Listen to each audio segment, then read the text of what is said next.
경제를 읽는 스마트한 습관. 김윤경의 생생경제.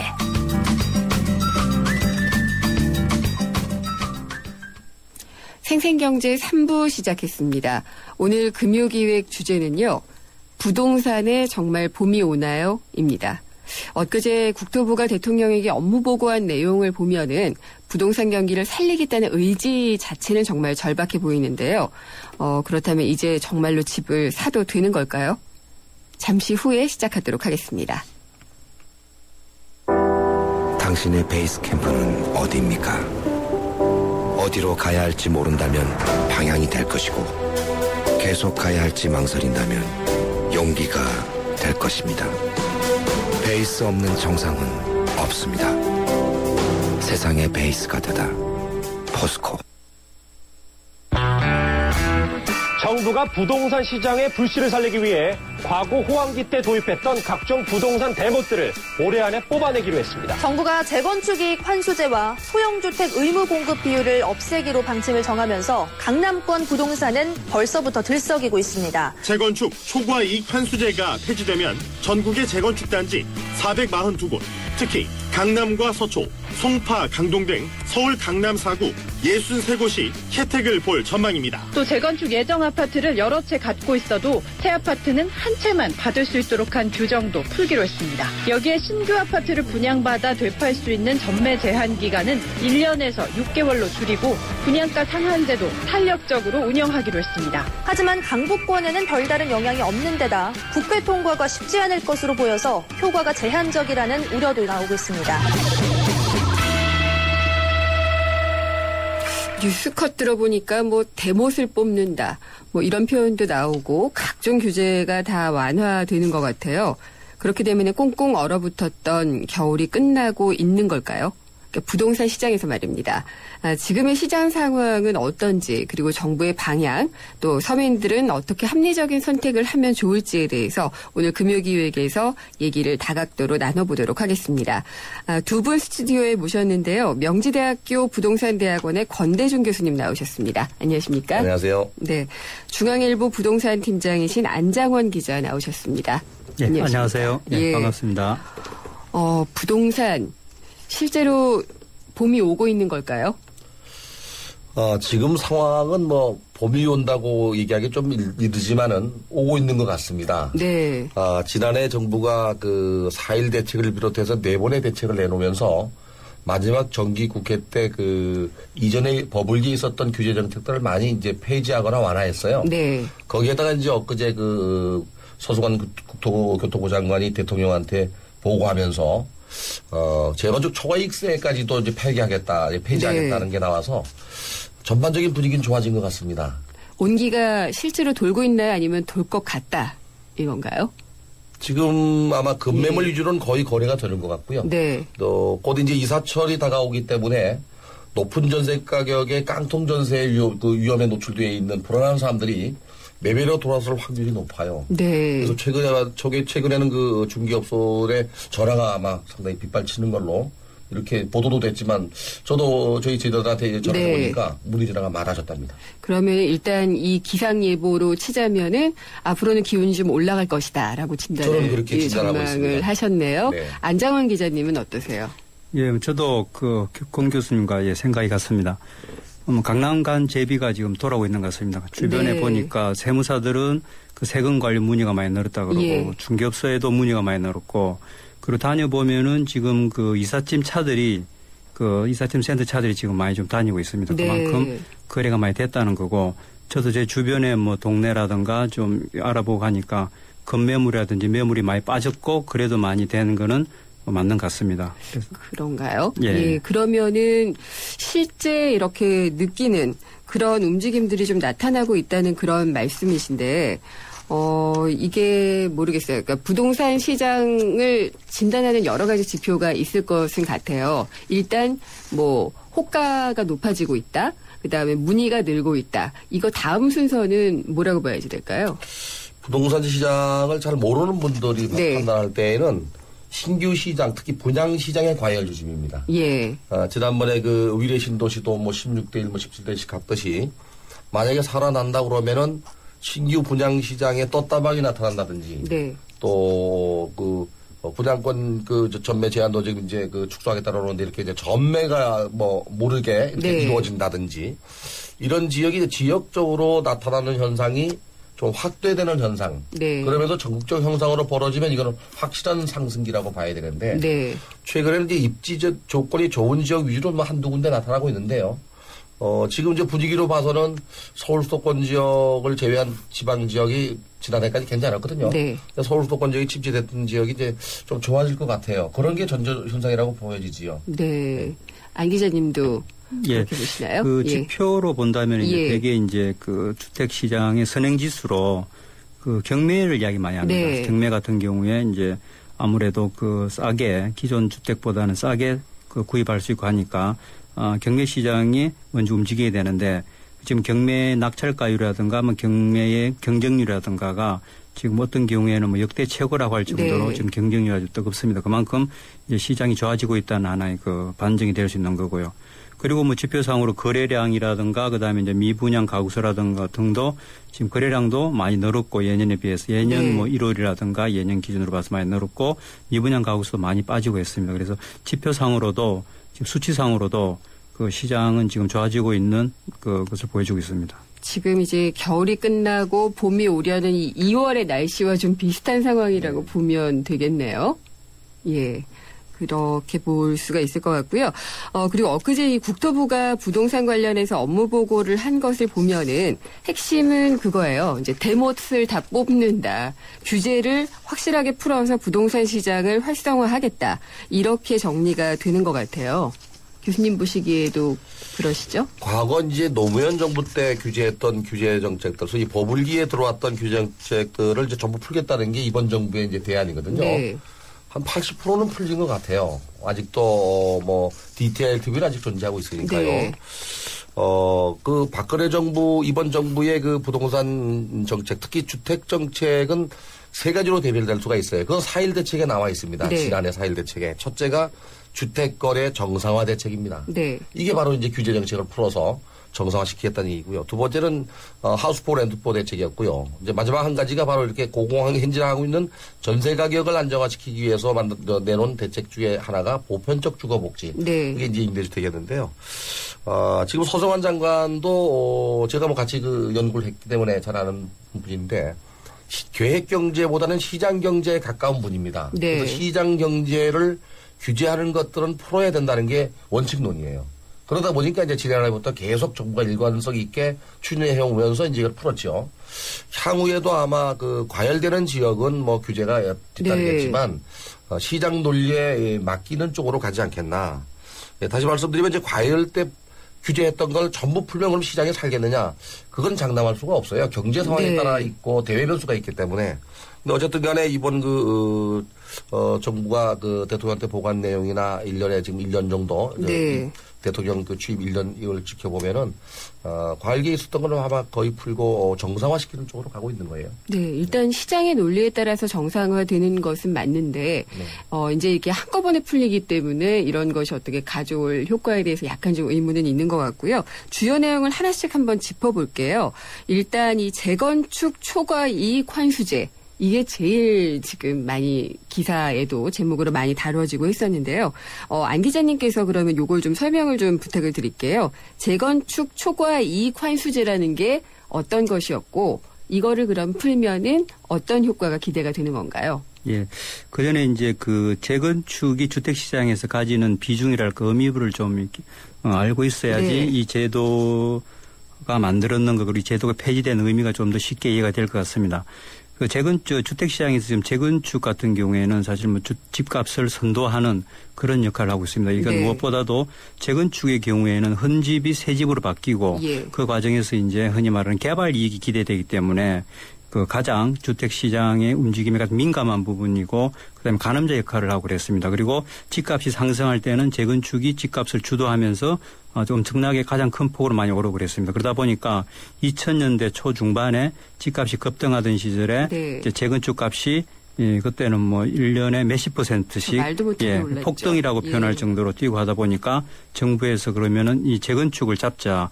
아무래도 선두주자를 잡으면은 나머지 주택 시장들이 좀 안정이 되고 집값이 좀 안정이 되고 잡힐 것으로 보고 재건축 초과 이익 환수제라는 거를 도입했습니다. 이거는 무슨 말이냐면은 재건축 집의 경우에 그 해당 지역의 평균 집값보다 많이 오른 부분에 대해서 일부를 세금처럼 국가에서 현금으로 가져가는 겁니다. 네. 예를 들어서 그 동네의 집값이 평균적으로 10% 올랐는데 그 재건축 집값이 20% 올랐으면은 그 나머지 차액 10%에 대해서 일부를 이제 세금으로 가져가는 거고 네. 그거는 대개 입주하고 나서 현금으로 나라에 내는 겁니다. 그러니까 세금과 마찬가지였고 하다 보니까 그것에 대해서 이제 논란이 사실 되게 많았습니다.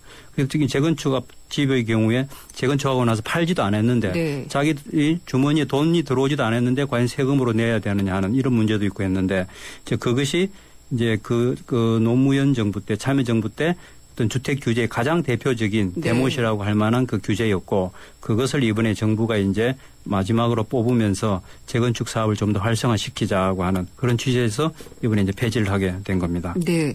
근데 권 교수님 이게 민주당에서는 반대를 하고 있어요. 네. 예. 그래서 국회 통과는 지금 쉽지는 않을 것으로 예상은 되고 있거든요. 반대하는 이유도 있을 텐데요. 어제 장병환 정책위원장 말을 들으면은 긍정적으로 지금 생각하고 있습니다. 지금까지 이제 반대해왔죠. 네. 그러면 이제 불로소득에 의해서 발생하는 그 이익에 대해서는 네. 공공의 필요로 의해서 이렇게 환수해야 된다는 게 이제 민주당 논리였는데요. 민주당의 김병환 정책위원장이 어제 이 검토할 필요가 있다. 필요할 필요가 있다. 시장 환경이 바뀌었지 않느냐 이렇게 얘기를 했습니다. 그런가요? 네. 그럼 전향적으로 좀 생각을 하고 그렇죠. 있다라고. 이게 이제 폐지 쪽으로 가는 게 아마 여야 합의가 작년 연말에 여러 가지 법안들이 개정되거나 이렇게 수정 보완된 것보다는 쉽게 지나갈 확률도 있어요. 네. 단지 이제 편중되게 이익을 보는 쪽이 있습니다. 이게 지금 재건축 초과 이익에 대한 효과라고 그러면은. 주택 가격이 많이 올라가서 매매 차익이 분양 가격이 많아서 개발 이익이 많이 생기면 이제 세금을 내는 거예요. 그렇죠. 3천만 원 이상 되면 최저 10%에서 50%에서 물을 수가 있는데 이만큼 이제 지금 현재 부동산 시장이 죽었기 때문에 이런 개발 이익이 적어지잖아요. 지금은 거의 실효성이 없다고 봐야 돼요. 근데 이제 경기가 좋아져서 재건축 사업이 진행되면 이게 관리처분계획 기준이기 때문에 이걸 물리게 되면 이제 상당히 부담스러웠던 것이 이제 허물을 벗는 것과 똑같이 재건축 시장에 영향을 줄 수 있죠. 권 교수님 말씀하셨다시피 이게 실익이 지금 별로 없습니다. 그러니까 집값이 많이 오를 때는 이게 어느 정도 무선 호랑이 역할을 하는데 그 2008년 금융위기 이후에 재건축 단지들이 또 많이 오른 만큼 높은 만큼 골이 깊었거든요. 그래서 20, 30%씩 빠졌습니다. 그러다 보니까 나중에 실제로 낼 수 있는 돈이 별로 없는 거고 실제로 2011년 이후에 몇 개 단지에 이게 적용이 됐는데 돈 낸 데가 거의 없습니다. 아, 그런가요? 예, 돈 낸 데가 거의 없고 강남권 아직 제대로 보관 안 됐습니다만 여기도 그렇게 큰 금액이 많지는 않을 겁니다. 그러다 보니까 지금은 이게 뭐 종이 호랑이나 마찬가지인 거고 또 그런 의미도 이번에 폐지하게 된 배경 가운데 하나가 그런 의미도 있습니다. 그러니까 투기가 한참 성행했을 때 그걸 좀 막기 위한 어떤 좀 조치 정도의 그게 있었고 지금 이렇게 집값이 오히려 떨어지거나 뭐 이런 시기에는 큰 실익이 없었다는 그런 말씀이시네요. 근데 이게 수혜가 균등하게 가지 않을 것이라는 그런 우려들도 있거든요. 아까 잠깐 언급을 하셨지만은요. 네. 재건축 정비 사업에는 여러 가지 종류가 있습니다. 우리 시청자들께서 알고 계셔야 될 내용들이 하나가 이제 우리가 일반적으로 주택 재개발, 주택 재건축 이것만 알고 있는데 이거 말고도 뭐 주거환경 정비 사업이나 뭐 또는 도시환경 정비 사업 여러 가지 있는데 특히 재건축에 이렇게 규제를 많이 했던 것은 재건축이 예전에 택지 개발 지구를 한 지역이 있죠. 그게 바로 서울의 강남 지역입니다. 대부분이 아파트입니다. 아파트를 재건축하는 거기 때문에 도시기반시설이 되어 있지만 노후불량한 지역이거든요. 재개발 사업지구는 도시기반시설 자체가 열악합니다.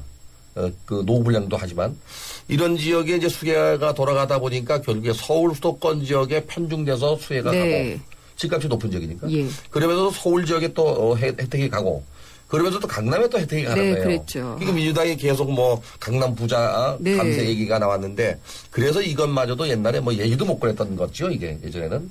근데 지금 이제 우리 안정환 기자님께서 말씀하신 대로 지금 뭐 20, 30% 이하씩 주택 가격이 하락한 상태에서 네. 지금 뭐 서울 시내의 정비 사업지가 1,300군데였어요, 옛날에.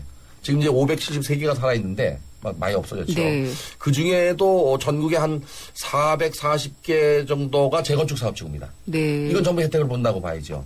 강남 지역에 너무 편중돼서 이제 마을들이 생기는 거죠. 네. 네. 저 안 기자님 보시기에는 어떠신가요? 예.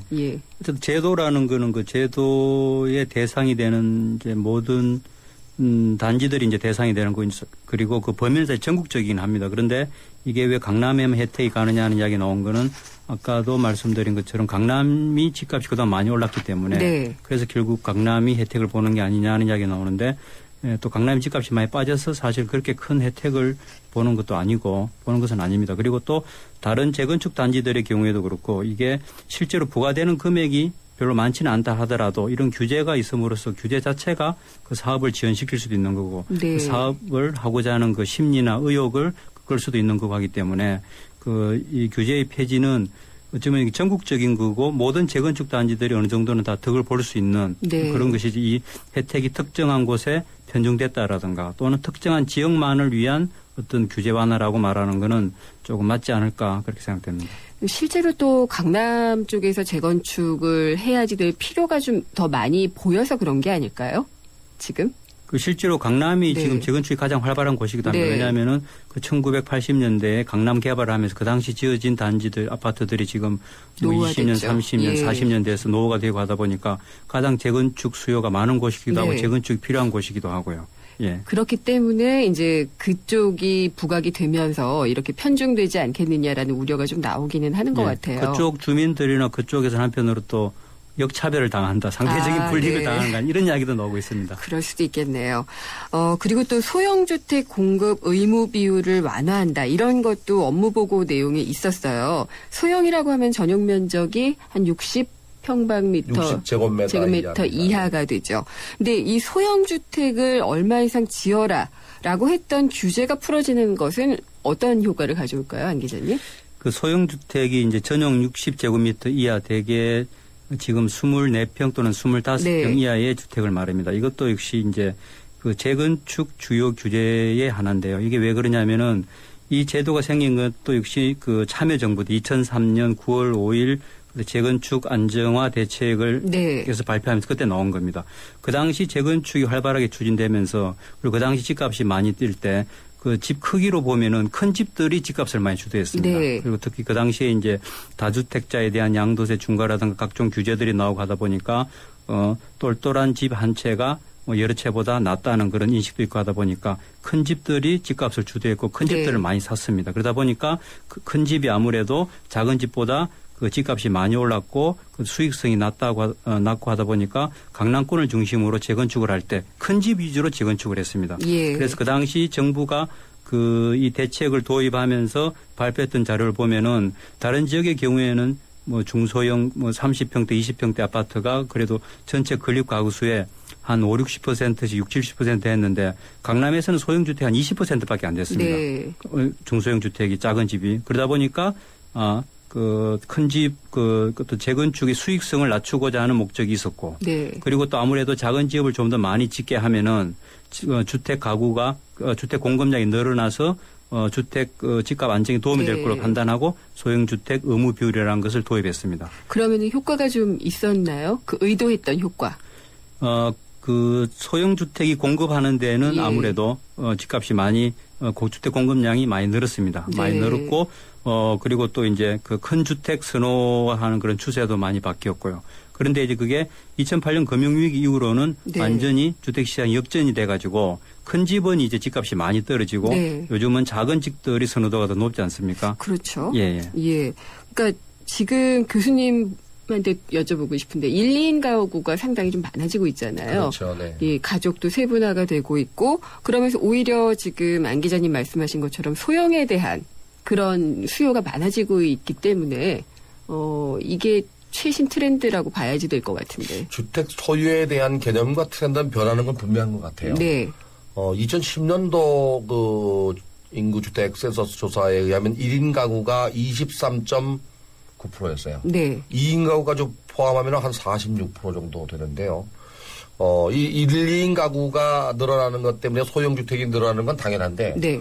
최근에 주택 가격 중에서 전세 가격이 급등하는 거는 1, 2인 가구가 아니고요. 네.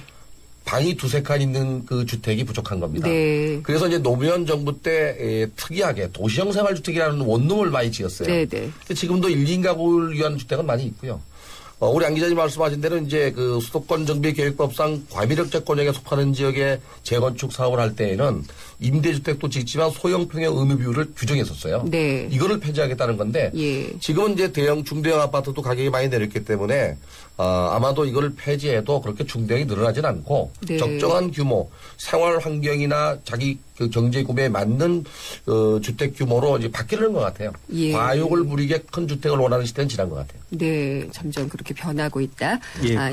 예, 여기까지 듣고 잠시 광고 듣고 오도록 하겠습니다. 서울우유가 아이들에게 물었습니다. 우유를 보면 뭐가 생각이 나요? 엄마 맨날 주세요. 아빠처럼 힘내줄 거예요. 완전 예뻐질 거예요. 엄마! 그렇게 행복은 자라고 있습니다. 우유는 행복입니다. 서울우유.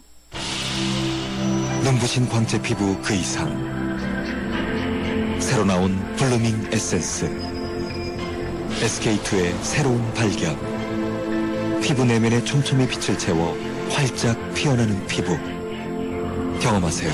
새로운 블루밍 스킨 SK2. 지금 생생경제 부동산을 주제로 금요기획을 진행을 하고 있습니다. 그래서 지금까지 조금 전에 얘기했던 것이 이 소형주택 공급 의무 비율을 완화한 것에 대해서 얘기를 했었는데요. 트렌드가 좀 바뀌고 있다. 그런 얘기까지 나눴고요. 안 기자님이 하실 말씀이 더 있으신 것 같은데. 예, 그 소형주택 의무 비율을 폐지한 거는 죄송합니다. 안 기자님. 일단 마무리를 짓고 다시 또 들어야지 될 것 같습니다. 일단 4부에서 뵙도록 하겠습니다. 살아있는 뉴스 깨어있는 방송 한국의 뉴스 채널 YTN 뉴스 FM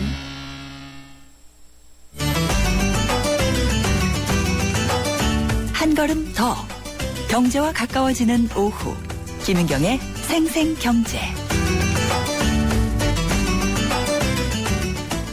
세상의 베이스가 되다 포스코 협찬으로 김은경의 생생경제 4부 시작합니다. 배우 현빈, 어쩜 그렇게 비율이 좋을까? 황금 비율이니까? 인생 자금도 황금 비율로 맞추면 좋겠죠? 그래서 시작. 삼성생명 종신보험의 세약소 골든 밸런스. 사람, 사랑, 삼성생명. 가입 시 유의사항을 꼭 확인하세요. 경양 하우징 페어가 해주세요. 아파트 평수보다 인생을 여유롭게. 좋은 전망보다는 앞날을 내다보게. 대한민국을 설레게 하는 1등 건축들이 모입니다. 2월 19일부터 23일까지 일산 킨텍스.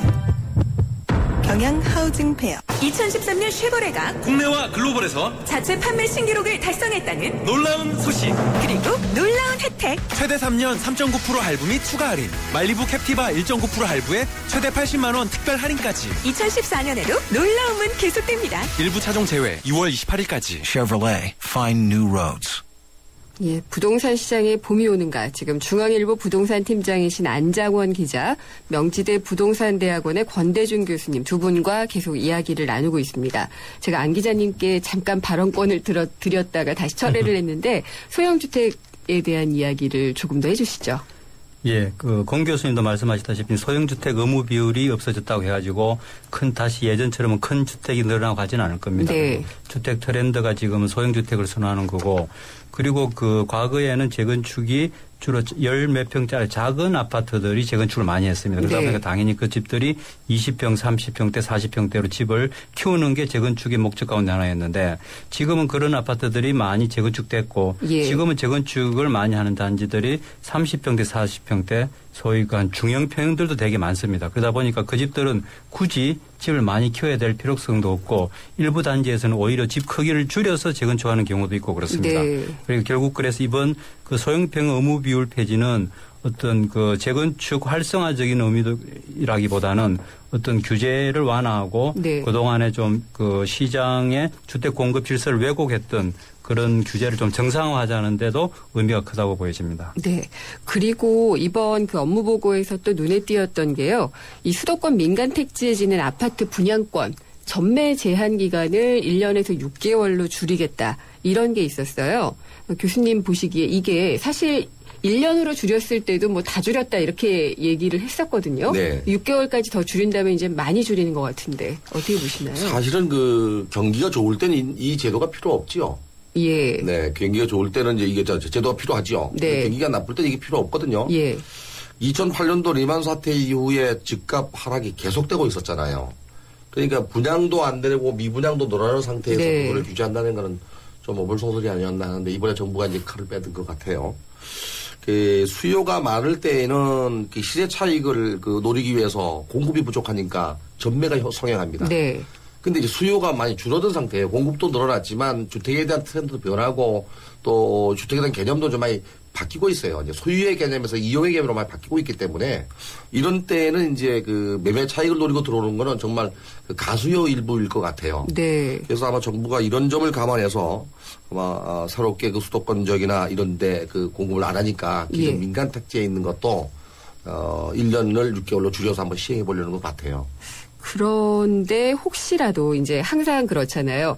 이게 수도꼭지를 확 줄였다가 또 확 틀면은 막 쇳물이 나올 수도 네. 있고 뭐 이런 것이 있기 때문에 이게 어떤 그 투기 수요를 불러일으킬 수 있는 가능성 여기에 대한 또 우려도 있긴 해요. 그거는 있지요. 예. 예를 들면 이제 그 분양권 전매 금지를 했다가 만약에 완화시켜서 그게 성행한다면 경기가 좋을 때 제가 아까 말씀드린 대로 이제 그 네. 경기가 좋을 때 나타나는 현상인데요. 지금은 이제 부동산 자체는 지리적 위치의 고정성 때문에 시장 자체가 국지적으로 일어납니다. 네. 어디는 좋고 어디는 나쁘고 이거 전반적인 시장을 가름하기가 어려운데요. 입지 조건이 좋은 지역이나 수요자가 선호하는 지역은 떴다방이 나타나고 분양권 전매가 일어나듯이 일어날 것이고 그러지 않은 지역은 또 반대로 오히려 네. 프리미엄 전혀 안 붙는 경우도 있을 거예요. 네.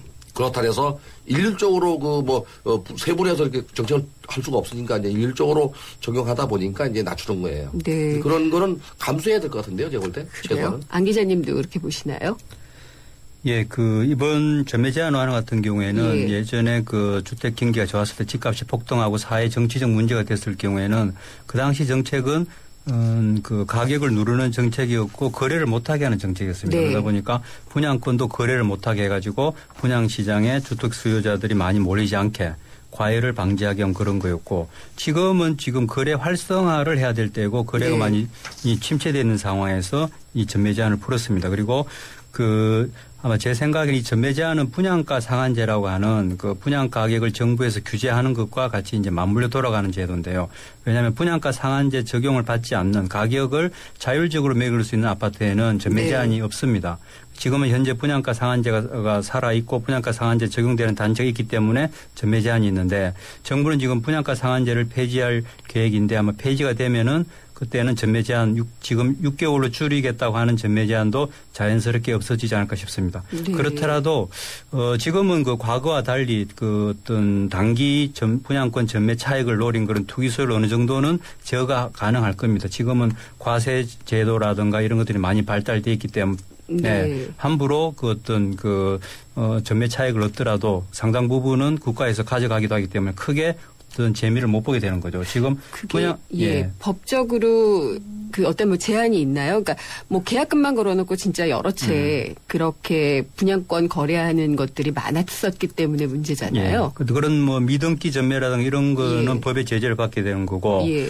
그리고 지금 분양권 전매의 경우에는 분양권 1년 이내에 팔면은 지금 세금이 지금 50%가 됩니다. 네. 예, 그리고 1년에서 2년일 경우에는 40%고 2년 이상이고 할 경우에는 6에서 38%로 네. 그렇게 세금이 지금 양도소득세가 지금 부과됩니다. 그렇기 때문에 예를 들어서 분양권을 팔아서 100원을 벌 경우에 네. 1년 이내에 팔 경우에는 절반을 세금으로 내놔야 됩니다. 그렇기 때문에 그 남는 게 많지 않기 때문에 그것을 보고 무리하게 투기를 한다거나 들어올 그런 사람들은 많지는 않을 것 같습니다. 그리고 네. 지금은 또 2000년대 초반과 달리 집값이 오르고 분양권 시세가 오른다 하더라도 그렇게 뭐 급격하게 급등을 하고 뛰고 할 때는 아니기 때문에 네. 그렇게 큰 걱정은 안 해도 됩니다. 그리고 지금 그 현재 분양 시장에서 가장 뜨거운 지역이라고 불리는 위례 신도시의 예. 경우에도 작년부터 지금 분양권이 전매가 풀려가지고 지금 시장에 나오고 있는데 예. 그게 붙어있는 프리미엄이 그렇게 뭐 청약 경쟁률로 우려될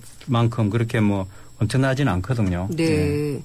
그렇군요. 그러면은 예전에 정말 광풍이 불었을 때 어떤 투기 바람이나 이런 것보다는 지금은 정말 내 집을 가지려는 실수요 위주로 좀 시장이 움직이고 있기 때문에 이런 것들도 크게 우려하진 않아도 좋다는 의견 쪽으로 모아지고 있는 것 같아요. 예, 크게 걱정 안 해도 될 것 같습니다. 아, 근데 그게 이제 실수요를 불러 일으켜가지고 거래를 활성화시키고 이것만으로 부동산 시장이 다 살아나기는 어렵잖아요. 교수님. 그렇지요. 시장에는 이제 가수요도 필요합니다. 네. 일전에 그 작년도에 정기국회 때 다주택자 양도세 중과세 폐지 얘기가 나왔을 때 네. 야당의 모 의원께서 이런 얘기를 하셨대요. 그건 임대주택으로 등록을 하면 되지 않느냐. 네. 이런 얘기를 하셨어요. 근데 임대주택 등록을 세제 혜택을 받으려면은 구비 요건이 있습니다. 같은 지역에 집이 있어야 됩니다. 네. 행정구역이. 뭐 예. 이런 그 제한이 있어서 뭐 실효성이 좀 적다 해서 결국엔 이제 폐지가 됐는데 지금 주택 공급률이 2012년도 기준으로 국토교통부 발표에 의하면 102.7%입니다. 자가주택 보유율은 53.8% 가까이 됩니다. 네. 아직도 46%가 집을 소유하지 못하고 있는데요. 이 실수요자만 들어와서는 안 되는 이유가 실수요자가 다 주택을 구매할 수 있는 구매력은 갖고 있지만 자산 가치를 못 갖고 있다는 얘기죠. 네. 그렇다면 가수요가 들어와서 그 주택을 구매해줘야 미분양에 나타나지 않고 사라져서 그것이 다소 시장에 예. 다시 시장에 임대로 나와서 임대 시장에 또 돌아가거든요. 그래서 정상적인 시장에서도 가수요는 일부 그 필요한 그래야 시장에 돌아가는 그런 형태를 갖고 있습니다. 어떤 촉매의 역할을 네, 그게 이제 시세 건가요? 차이를 노리고 예. 많은 집값을 올리거나 이러면 안 되겠지만 네. 지금도 집값이 많이 높죠. 지금 그렇죠. 이제 우리 그 안 기자님하고 저하고 이렇게 앵커님하고 그 대화를 나누는 과정에 시장이 살아나느냐 긍정적으로 이야기하면 반대로 네. 서민들은 아주 싫어할 겁니다. 치료하기가 예. 어려우니까. 그렇죠. 그렇다고 해서 집값이. 정부가 서민만 위하는 정책을 내놓을 수도 없고 또 경제가 죽은 상태에서 이 침체된 상태에서 또 그냥 방치할 수도 없고 이런 네. 상황이거든요. 시장 논리에 맞춰서 간다 그러면 최소한의 가수는 필요하다. 그래 보십니다. 안 기자님께 여쭤보고 싶은데 그렇다면은 지금 교수님 말씀하신 것에서 질문을 더 드리게 되는데요. 일단 집값은 비싸다고 느껴요. 서민들이 사기에는 아직까지 집값이 높은 수준이다라고 느끼고 가계부채도 많아요. 그런 상황에서 실수요를 활성화하겠다. 그러니까 실수요는 그러면은 못 일어날 수가 있잖아요. 가계부채에 눌려 있다든지 이런 것 때문에 못 나타나고 있는데 가수요만 정말 판을 칠 수도 있지 않을까. 이런 우려가 또 생기잖아요. 저는 이 실수요를 이제 몸에 비교하자면, 예. 비교하자면은 실수요는 뼈, 그리고 투자 수요, 그리고 일부 가수요는 살이 아닐까 싶거든요. 네. 뼈가 없으면은 살이 그게 붙을 수가 없고 몸이 만들어질 수 없겠죠. 그러니까 그 실수요 없이 그냥 가수요만, 투자 수요만으로는 결국 시장이 뭐 주택 시장도 그렇고 다른 시장도 그렇고 마찬가지로 돌아갈 수가 없습니다. 그렇기 네. 때문에 그리고 과거 집값이 사실 급등했을 경우에도 그게 그렇다면 완전 투기꾼들이 뭐 이를테면은 투자 수요만이 움직였느냐 그런 건 아니었거든요. 분명히 집이 필요해서 사는 사람들이 있었고 네. 그랬기 때문에 그것을 보고 집을 사는 사람들이 있으니까 앞으로 집을 더 많이 사겠구나. 네. 집값이 더 많이 오르겠구나 싶어서 그러면 집으로 돈을 벌 수 있겠구나 해서 투자 수요든지 또는 극단적으로 투기 수요까지 가세했던 거지 예. 실수요가 움직이지 않고서는 투자 수요든지 가수요가 붙을 수가 없습니다. 네. 그러면은, 지금 이제 정부는 집을 사라라고 얘기를 하는 것과 다름없는 것 같아요. 사실 직접적으로만 말을 안 했지 집을 사라라고 얘기를 하고 있는데 그러면은 집을 사는 사람 입장에서는 과연 바닥을 치고 올라가는 추세인가를 확인하게 되잖아요. 교수님, 지금 집값은 바닥을 쳤나요? 저는 지금 그 주택 가격을 예측하는 이제 그 모델이 뭐 허니컴 사이클 모델이나 레버리지 모델 여러 가지가 있는데요. 네. 지금 허니컴 사이클 모델로 봤을 때 이제 그 아주 침체기가 바로 6국면입니다. 6국면을 지나가는 터널을 지나가는 시기가 아닌가. 네. 바닥을 지나서 이제 상승하는 그 기로에 있는 것 같습니다. 그 단적인 예가 이제 시청자분들께서 청취자분들께서 그 이야기 쉽게는 매매가 대비 전세가 비율이 지역에 따라 차이는 있지만 80% 넘어버렸잖아요. 네. 그 집이 만약에 소유자가 어떤 그 경제적 어려움 때문에 경매가 들어가면 원금 보존이 안 될 정도로 갔습니다. 2001년도에 그 부동산 가격이 급등했을 때 매매가 대비 전세가 비율이 68% 가까이 됐습니다. 네. 지금 전국 평균 62%가 넘었습니다. 지역에 따라는 뭐 80%도 있고요.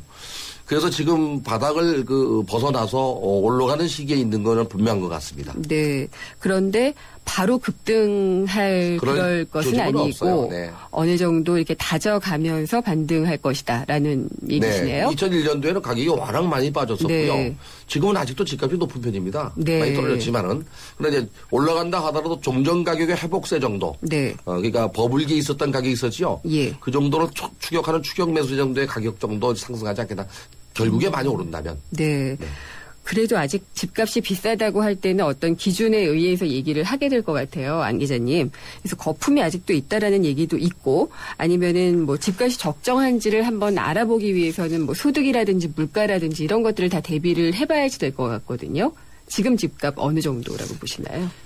예, 2006년에 이제 버블 세븐이라고 그 정부에서 집값 거품이 심한 7곳을 뭐 서울, 강남 등을 해서 지정한 적이 있습니다. 그리고 네. 그 당시 집값이 많이 급등할 때 이 거품 논쟁, 버블 네. 논쟁이 많았습니다. 집값이 적정한 거냐, 집값이 너무 비싼 게 아니냐.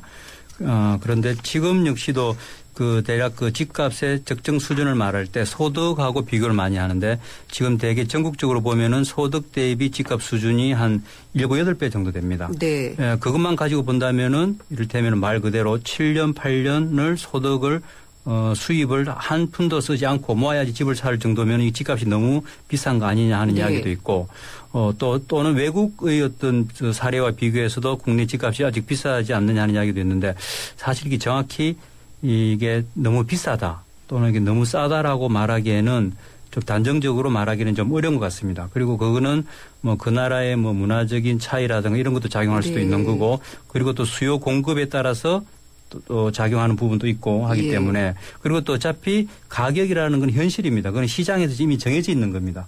그게 터무니없이 정해줄 수는 없는 겁니다. 그렇기 때문에 지금의 가격 자체는 어느 정도 당연히 타당성이 있는 가격이라고 보는 게 어느 정도 맞지 않을까 싶습니다. 네. 교수님도 집값에 대해서 그렇게 보시나요? 안 기자님 말씀하신 것도 뭐 제가 동의를 합니다만 예. 91년도 일본의 부동산 버블이 꺼졌을 때 하락했을 때 GDP 대비 집가 총액이 4배가 넘었답니다. 네. 다시 말하면 국민 총생산 대비 국공유를 뺀 민간 토지 가격이 부동산 가격이 4배가 넘었는데 네. 저는 그 버블에 대한 얘기를 이렇게 단적으로 말하고 싶어요. 가치보다 가격이 높아지는 거. 네. 예, 제가 만약에 30평짜리 아파트를 30평형 아파트를 10억 주고 산다면 정말 10억의 가치가 나한테 있겠느냐.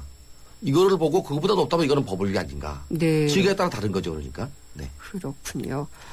그리고 또 이제 부동산 호황기 때랑 지금 같은 경우에는 좀 실수요자들 자체가 좀 바뀌었다는 얘기도 있잖아요. 그래서 이 세대들, 지금 이제 집을 사야지 되는 세대들의 소득을 기준으로 봤을 때 집값을 또 얘기를 해볼 수도 그렇죠. 있을 것 소득 같아요. 대비로 할 수 있죠. 예. 네. 그럴 경우에 과거와는 조금 다르지 않을까요, 잣대가? 지금 젊은 사람들에 대한 주택 개념은 전혀 바뀌어 있어요. 주택이 꼭 의식주의 하나로 우리 기성세대는 알고 있는데 주택은 필요에 의해서 그냥 쓸 뿐이지 그것이 어떤 소득의 근원이 되고 자산의 근본이 되고 또 어떤 의식주의 하나로서 꼭 필요하다고 생각하는 그런 세대들이 많이 네. 좀 적어진 것 같습니다. 예. 그래서 주택 가격이 세대별로 다르듯이 규모가 달라집니다. 20대 주택은 예를 들어 뭐 10평, 15평, 20평이라면 30대 주택은 이제 국민대 규모로 네. 넓어진다든지 이렇게 달라지는 거죠. 그래서 그런 차이만 있을 뿐이지 개념이 달라지기 때문에 네. 그 세대별 주택에 대한 어떤 소유욕도 아마 달라지는 것 같습니다. 그렇군요. 그리고 이번에 조금 반가웠던, 그러니까 집을 사려던 분들께는 좀 반가웠던 것이 공유형 모기지, 금리가 연 1에서 한 2% 정도밖에 안 되죠. 그거를 자격 조건을 많이 넓혀줬어요. 일단 어디까지 넓혀줬는지 안 기자님이 좀 짚어주시겠어요? 예, 공유형 모기지라고 하고 작년에 정부가 8.28 대책에서 나온 대책인데 이거는 간단히 말하면은 정부에서 아주 저리에 그 자금을 지원해서 집을 사라고 그 이를테면 주택 구입 자금을 정부에서 지원해 주는 네. 거나 마찬가지의 그런 정책입니다. 그런 정책이고 이게 지금 현재 그 부부 합산 연소득이 한 7천만 원 정도가 되는 경우고 집을 살 수 있는 거는 지금 전용 면적 85제곱미터 이하의 아파트가 그 대상이 되고 있습니다. 그리고 이제 당연히 집이 없는 무주택자이고 그리고 이제 그 작년에 10월 달에 이 공유형 모기지를 시범으로 시범 사업을 했다가 성공을 거두자 작년 12월 달부터 이제 본 사업에 들어왔는데요. 지금 그동안 집을 그 공유형 모기지를 이용한 세대를 정부에서 분석해 보니까 30, 40대가 많고 네. 그다음에 구입한 주택의 가격은 대개 한 3억 원 이하가 많고 그렇습니다. 그리고 이들 가운데 상당수는 기존에 전세를 살다가 예. 그 전세에서 좀 다소 대출을 받아서 자기 집 주택 매매로 돌아선 경우가 많고 그렇습니다. 결국 그래서 이 공유형 모기지의 확대는 한 30, 40대 난생 처음으로 집을 장만하는 사람들이나 네. 무주택자들이 좀 집을 좀 더 손쉽게 그렇게 장만할 수 있는 그런 하나의 그 디딤돌이 될 수 있는 네. 그런 지렛대가 될 수 있는 그런 대책 아닌가 싶습니다. 그러면은 교수님 만약에 집이 없으시고 네. 지금 30, 40대에 처음으로 집을 사시는 분이고 한다면은 가격이 뭐 어느 정도 오를 거라고 보신다고 하셨죠? 네. 이걸로 집 사시겠어요? 저 같으면 살 것 같아요. 아, 지금 그 네. 공유형 모기지가 두 가지가 있습니다. 예. 수익 공유형 모기지가 있고 손익 공유형 모기지가 네. 있는데 둘 다 이제 장기 고정 대출 방식입니다. 네. 수익 공유형 모기지 같은 경우는 20년 동안 1.5%밖에 안 됩니다. 근데 이제 부동산 시장에 그 외생 변수가 있어요. 그게 미국의 양적 완화 철회입니다. 네. 또 하나가 이제 일본의 엔저 현상, 그리고 중국 경제의 침체, 이런 것들이 이제 우리 경제에 영향을 주면서 부동산 시장에도 영향을 줄 텐데, 만약에 영향을 준다면 어떤 식으로 영향을 주겠느냐? 제일 먼저 금융시장에 영향을 주는데 금융시장의 금리가 올라갈 거라고 보여져요. 네. 그러면 이 공유형 모기지는 고정대출 방식입니다. 그러니까 한 번 받을 때 1.5% 받으면 20년 똑같이 가거든요. 네. 그렇다면 뭐 당연히 그 금리의 그 위험에 노출되지 않으니까 예. 대출을 받아서 집을 살 시기가 아닌가 그렇게 네. 판단이 됩니다. 저 같은 경우에 이번에 업무 보고에서 이제 이 부분은 상당히 집을 사려는 분에게는 도움이 됐는데 전월세를 계속 살고 싶어 하시는 분도 있잖아요. 세대가 많이 바뀌어서. 네. 그런 분들을 위해서는 이번에 좀 그런 정책 보고는 없었던 것 같아요. 전월세 난을 조금 더 이제 쉽게 넘어갈 수 있게 한다든지 이거를 완화시킬 수 있는 정책이요.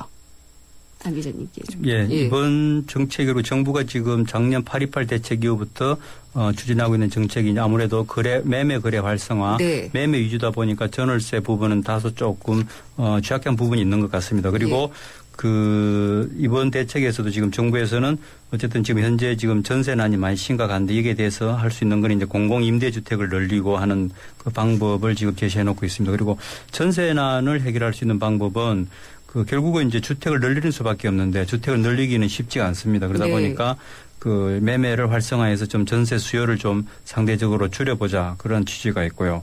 그리고 또 한편으로는 지금 아무래도 전세가 지금 내 집 마련하는 것보다는 비용이 적게 들고 하다 보니까 주택을 마련할 수 있는 여력이 충분히 있는데도 전세에 눌러앉는 사람들이 많습니다. 네. 그러다 보니까 정부에서는 또 지금 전세 대책일 수도 있겠는데 그런 충분히 내 집을 살 수 있는 그 수요를 빼서 전세난을 또 상대적으로 완화시키기 위해서 네. 어떤 비싼 전세집에 대해서는 대출을 억제한다든가 그런 정책으로 나가고 있습니다. 예. 그리고 또 하나 이제 월세가 지금 크게 늘고 있는데 이 부분은 사실 어떤 가계에 큰 부담이 되기 때문에 이 부분에 대한 대책은 앞으로도 지금 많이 나와야 될 거고 이번에도 좀 다소 아쉬운 네. 점이 이 부분이라고 생각됩니다. 아쉬웠던 것 같고요. 그다음에 국제통화기금 IMF가 우리가 이제 렌트푸어라고 얘기하잖아요. 전세값이 너무 오르니까 그걸 위해서 또 대출을 받는 그런 대출에 대해서 우리 경제 위험 요인이 될 수 있다라고 경고를 했더라고요.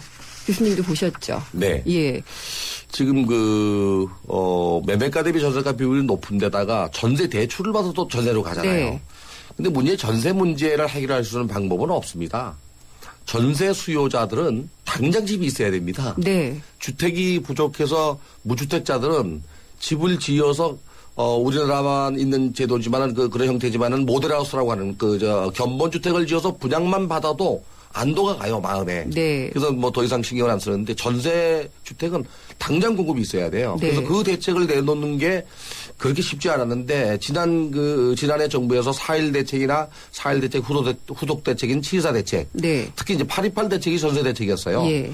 그래서 건설사가 그 준공 후 미분양된 거를 임대료 내놓을 경우에 그 건축비의 70%까지 그 지원해주는 제도도 내놨고 여러 가지 대책을 내놨습니다 이미. 네. 이번에 이제 그 업무 보고에서는 일단 그 임대주택 공급을 확대하겠다는 내용 말고는 특별하게 없었습니다. 네. 손호환 장관이 대통령께 이제 보고할 때. 그렇군요. 근데 외국에서 이렇게 이제 위험하게 보는 이유는 우리나라의 과도기 현상에서 주택 소유가 전세로 바뀌면서 네. 이용의 개념으로 바뀌는 과정이 있기 때문에 아마 그런 예. 것 같습니다. 그러니까 이렇게 어떤 그 집에 대한 개념도 바뀌는 시대고 네. 부동산 시장도 한번 꺼졌다가 다시 또 회복돼야 되는 시기고 그래서 많이 좀 혼란스러운 게 있는 것 같아요.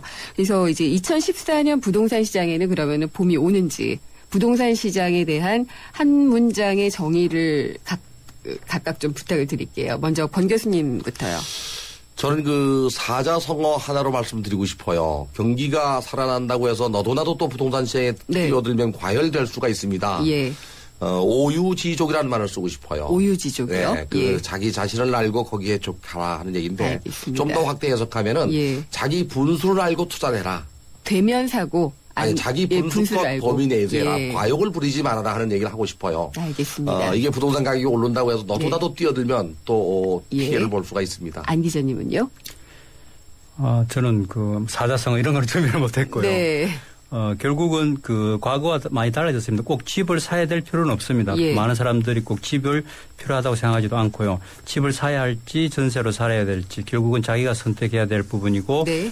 그리고 아파트에 살아야 될지 단독주택에 살아야 될지도 마찬가지입니다. 알겠습니다. 어떤 자기의 주거 비용이라든가 자기의 처지와 자기의 네. 그 환경을 감안해서 좀 지혜롭게 선택할 필요가 있지 집값이 오른다고 해서 너도 나도 꼭 집을 사야 될 필요는 없어 보입니다. 알겠습니다. 봄은 오지만 자신의 분수를 지켜서 하라라는 말씀이었습니다. 오늘 두 분 말씀 상당히 잘 들었습니다. 감사합니다. 네, 감사합니다. 예, 명지대 부동산대학원의 권대중 교수님, 중앙일보 부동산팀장이신 안장원 기자였습니다. 지금까지 타이어 쓰고 바꾸고 쓰고 바꾸고 하지만 금호 타이어 관리받고 보상받고 관리받고 또 보상받고 이것이 한국에 없던 금호 타이어의 새로운 생각 금호 타이어 마모 수명 보증제 생각의 무브 금호 타이어 난 기다렸지 프로 설레는 맘으로 빛나지 이대로 멋지지 그대로 그 세상 속에 나로 난 앞으로지 프로 라랄라라 세상의 프로가 되다 LG G 프로2 궁금합니다. 프랭클린 템플턴은 어떤 회사인가요? 전 세계 30여 개국 글로벌 네트워크 550명의 현지 전문가가 투자 기회를 찾아내는 자산운용사입니다. 아, 한마디로 글로벌 투자하면 프랭클린 템플턴이군요. 프랭클린 템플턴 덕분이라고 하실 때까지 프랭클린 템플턴 투신운용. 네, 부동산 정말 쉽지 않은 문제입니다. 그런데 기존의 낡은 부동산 대책보다는요, 지금 세대가 바뀌고 있습니다. 그래서 이 새로운 부동산 정책을 위한 패러다임이 필요하지 않을까, 이런 생각을 좀 해봤습니다. 주말 잘 보내시고요. 다음 주 월요일에 뵙겠습니다. 김은경이었습니다.